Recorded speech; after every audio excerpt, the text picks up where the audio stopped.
Mbalamusizaako nnyo mu linnya erisinga amannya gonna erya Mukama waffe Yesu Kristo oyabeera ddala omulamu.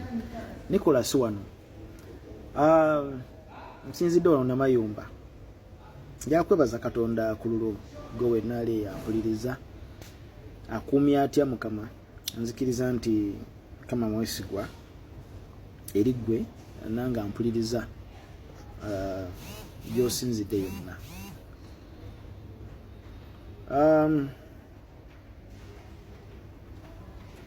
Mujjukira edda bwe twabeeranga mu makanisa gaffe eyo mu byalo twakolanga skits. Nina video eno lwaki ngikoze. Twakolanga skits. Bwe mba mujjukira video skit ng'eno wammanga mba mujjukira abaana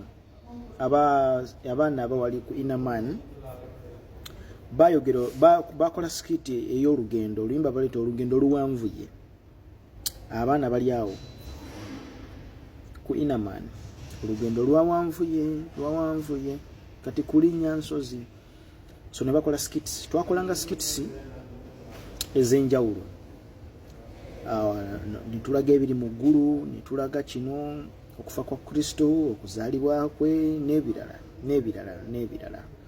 Omwana ayazaawa yalewa kitaawe atambula omwana omusaasaanya bingi enjiri bingi. Abalala ne bazannyanga ba Maria, abalala ne bazannyanga ba Yesu, abalala ne bazannyanga nga ba Piraato alot mu kanisa ya Kristo nga tuzannya emizannyo egyo kuzikurusedizi mu conferences ez'enjawulo olw'ekigendererwa ekyokusiiga ekifaananyi nti ekiri wano kyefaananyiza kiri mu byawandiikibwa. Mukama waffe bazibe nnyo. Bangi kumu ebyandikibwa mu bimanyi naye njagadde njogere reality nti mujjukiranga ebiseera ebyo nti omuntu bw'azannya mu kifaananyi eky'omusumba newabeera wazannya ekifaananyi eky'omulogo. Tujjukira edda waliwo omuzannyo gwe twazannya twali eyo kakko eyo, naye nga waliwo omwana ow'obuwala azannya omuzannyo nga kawala kali akali mu bikolo by'abatume 16. Omutume Pawulo asobola alyoka akakaayuukira agobe dayimoni eyali mu kko. Kakati reality ekyamazima wakati mu kuzannya emizannyo egyo omwana ow'obuwala ebintu ebyali bizannyibwa obuzannyibwa byatuuka ne bifuukira ddala bya ddala. Nkiddamu ne bifuuka bya ddala. Twabeeranga mu masomero ng'abantu batula wansi ne bazannya skits emizannyo egyo ne bazannyanga abasamize abaana ne bayimba ennyimba ez'abasamize ne bayimba ennyimba ezaki ne bakuba eŋŋoma ez'abasamize ku ssomero. Mugenda okumaliriza ng'ekituufu kiri nti Lubaale akutta abaana ebyaddala. Nkujjira ng'akutta abaana ebyaddala. Lubaale ng'akutta abaana ebyaddala. Wakati ne bayita bazadde baabwe bajje bataase abaana. Abazadde ne baleeta ebyoya by'enswa byoya byaki lwaki mubizannya lwaki mubima ebintu. So it happened again nga tuli kakko abaana bali mu kuzannya mizannyo naye nga bye bazannya abamu tebabitegeera. Mukama waffe bazibu nnyo nga waliwo omwana yateekebwawo omwana wa buwala ng'ayogera ebigambo ng'ebiri mu Bayibuli ku kaana akali akawala kabeerangako dayimoni era yalaguliriranga bakama baako ebintu ebirungi. This happened. Omwana ebintu byamutuulirako ddala. Ne tudda mu kusabira mwana. Basumba ne bavayo kusabira mwana. Basumba ne baleka kujja kugoba dayimoni ku mwana. This is my point. Nfunye comments nyingi nnyo, nfunye messages nyingi nnyo, nfunye abantu bangi aboogera nange mu messages ne mu comments ezisinga nsoma ku kintu kino wammanga nti ekivulu kya Wilson Bugembe eyo yali just comedy. Kuba kati abantu bavudde ku mbeera ey'okwagala okukkiriza nti waliwo ensobi ezaakolebwa, waliwo blasphemies ezagenda maaso. Kakati ne bakiza mu terminology bweti nti yali just comedy, oyo just yali katemba. Lwaki? Kubanga amakanisa gano gazadde nnyo abantu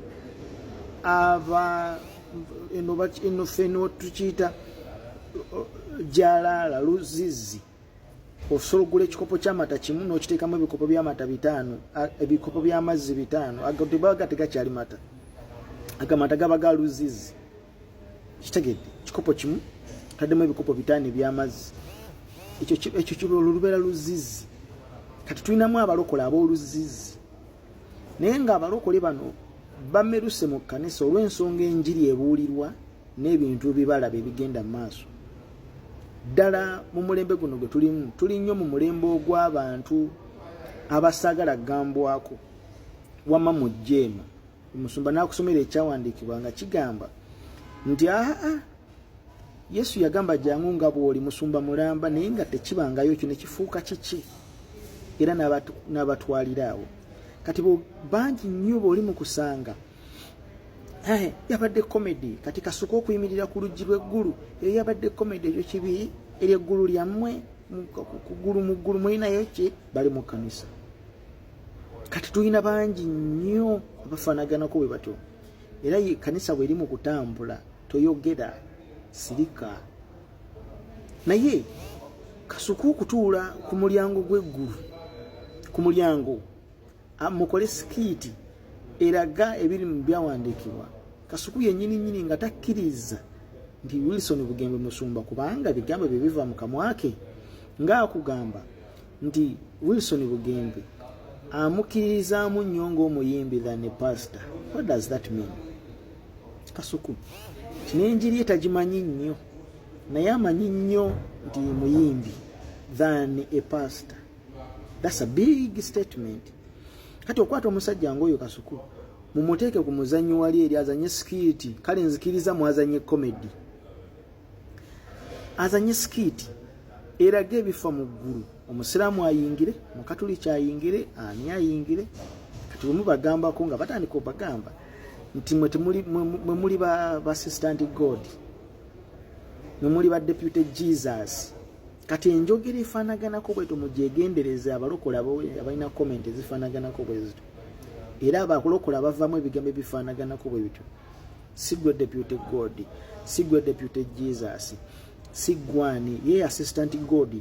Kati abalokola abafaanaganako bwe batyo be bali abalokole nga yaliwa kikopo kimu ekyamata, naye omulabe n'ayongeramu jalaala wa bikopo 5 eby'amazzi. Ategedde be balokola abazimbye ennyumba zaabwe ku musenyu, si ku lwazi. In fact newunya n'okwewuunya, Muzeeyi Wilson Bugembe yalina oluyimba lwaleeta mujja dduwuliriza. Oluyimba luyitibwa Deputy Jesus. Nati sikyatya kati naye newunya bwewuunya. Muzeeyi Wilson Bugembe yalinganga aliplaying abantu abazze boogera ku nsonga z'ayitamu oba byakola. Kati okubanga okwewolereza yaleese Deputy Jesus lwe luyimba.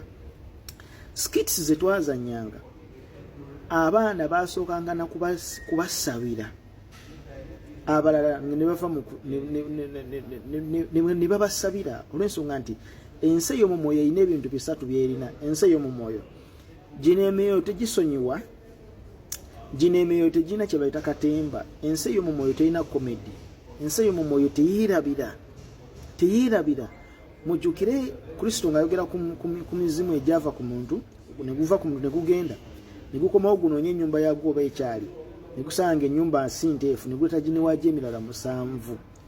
Kati gyo emizimu tegyerabira, they don't forget, ate tegisonyiwa, tegirina komedi reality. Abasamize bayimba oluyimba kanyomonyomo bwenkutta nkwata mulala, tewali kusaaga komedi mutwale eri. So byonna bye mwazannya ku Serena mwe mubitwalanga komedi. Ensi mu mwoyo tebimanyi nti komedi it's reality. Kati sebe ogwensi yetegerera oze nti fenna buli omu agenda mu ggulu bwatyo, omusamize nani buli omu ayingira mu ggulu.